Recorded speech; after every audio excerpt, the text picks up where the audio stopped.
Hi hello అండి అందరికీ నమస్కారం అండి ఫ్రెండ్స్ ఇప్పుడు అందిన వార్త ఇక ఈపీఎఫ్ఓ ఖాతాదారులకు కేంద్ర ప్రభుత్వం అదిరిపోయే శుభవార్త ఇక జూన్ నుంచి అమలు అంటూ అప్డేట్ అయితే రావడం జరిగిందండి.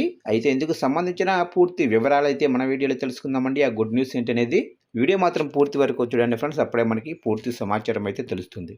లేట్ చేయకుండా టాపిక్లోకి వెళ్ళిపోదాము. ఇక పిఎఫ్ ఖాతాదారులకు భారీ శుభవార్త.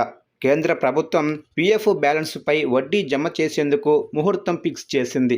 ఈ నెల వచ్చే నెలలో 5 రాష్ట్రాల ఎన్నికలు జరగనుండడంతో ఈసారి వడ్డీ జమ ఆలస్యమవుతుంది.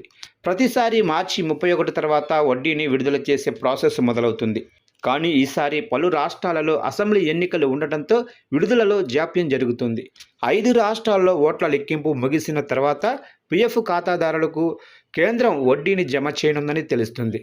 మేలో ఎన్నికల ఫలితాలు వచ్చాక కేంద్రం పీఎఫ్ వడ్డీ జమ చేయడంపై నోటిఫికేషన్ జారీ చేయనుంది.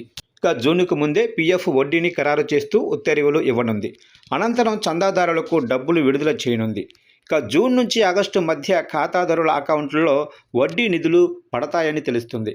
మీ అకౌంట్లో జమ అయ్యే నెలవారీ నిధుల ఆధారంగా వడ్డీని లెక్కిస్తారు. అయితే మీకు ఆర్థిక సంవత్సరంలో చివరిలో మాత్రమే నిధులను జమ చేస్తారు. పీఎఫ్ అకౌంట్లో జమ చేసిన మొత్తం ఆధారంగా వడ్డీ లెక్కిస్తారు. పీఎఫ్ సొమ్ము ఆలస్యంగా జమ చేసిన పూర్తి వడ్డీ జమ చేస్తారు. ప్రస్తుతం 2025-26 ఆర్థిక సంవత్సరానికి సంబంధించి పీఎఫ్ వడ్డీని రేటును ఈపీఎఫ్ఓ ఇటీవల ఫిక్స్ చేసింది. వడ్డీ రేటును 8.25%గా కన్ఫర్మ్ చేసింది. ఇక వరుసగా 3వ ఏడాది వడ్డీ రేట్లను స్థిరంగా ఉంచింది. 3 ఏళ్లుగా వడ్డీ రేట్లలో ఎలాంటి మార్పులు చేయలేదు. ఇక ఈపీఎఫ్ఓలో త్వరలో కొత్త మార్పులు కూడా రానున్నాయి.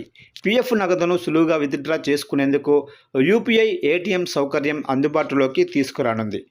ఏప్రిల్ 1వ తేదీ నుంచే యూపీఐ ఆప్షన్ రావాల్సి ఉన్నప్పటికీ పనులు ఇంకా పూర్తి కాకపోవటం వల్ల ప్రారంభం కాలేదు. అయితే త్వరలో దీనిని ప్రారంభించే అవకాశం అయితే ఉంది. తొలుత భీమ్ యాప్ ద్వారా ఉపసంహరించుకునే అవకాశం కల్పిస్తారు. ఆ తర్వాత ఫోన్పే, గూగుల్ పే, పేటీఎం లాంటి యాప్లలో కూడా ఆప్షన్ అయితే తీసుకురానున్నారు. ఇక ఏటీఎం సేవలను కూడా త్వరలో ప్రవేశపెట్టే అవకాశం అయితే ఉందని తెలుస్తుంది. మీ దగ్గర ఉండే డెబిట్ కార్డు ద్వారా ఏటీఎంలకు వెళ్ళి క్షణాల్లో పీఎఫ్ నగదు తీసుకోవచ్చు. ప్రస్తుతం యూఏఎన్ పోర్టల్లోకి వెళ్ళి పీఎఫ్ డబ్బుల కోసం క్లెయిమ్ రిక్వెస్ట్ పెట్టాల్సి వస్తుంది. దీనివల్ల ప్రక్రియ ఆలస్యం అవుతుంది. క్లెయిమ్ ఆమోదం పొందితే 3-4 రోజుల్లో డబ్బులు అకౌంట్లో పడుతున్నాయి.